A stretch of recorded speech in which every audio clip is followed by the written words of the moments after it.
IPL 2025 ஃபைனல்ல தொடர் மழை பெய்து கொண்டே இருந்தால் கோப்பை பஞ்சாப் அணிக்கு வழங்கப்படும். எப்படின்னு தானே யோசிக்கிறீங்க? பஞ்சாப் அணிக்கும் RCBக்கும் ஜூன் 3ஆம் தேதி மேட்ச் நடைபெறுகிறது. இந்த மேட்சின் பொழுது போட்டி தொடக்க நேரமான 7:30 1:30 மணிக்குள்ளார மழை நின்றுவிட்டால் அந்த இடத்துல வழக்கம் போல 20 ஓவர்ல மேட்ச் நடைபெறும். ஒருவேளை தொடர்ந்து மழை பெய்து கொண்டே இருந்தால் மேட்ச் இதோட பஞ்சாப் அணிக்கு வெற்றி கொடுத்துருவாங்களா? கண்டிப்பா கிடையாது.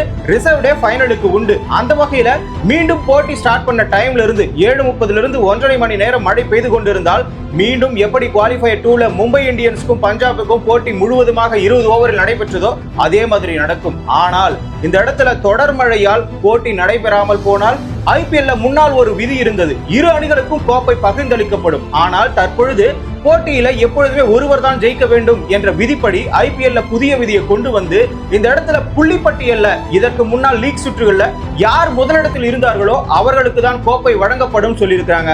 அந்த வகையில பார்க்கும் பொழுது புள்ளி பட்டியல்ல ஃபர்ஸ்ட் இடத்துல இருந்தது பஞ்சாப் அணி தான்.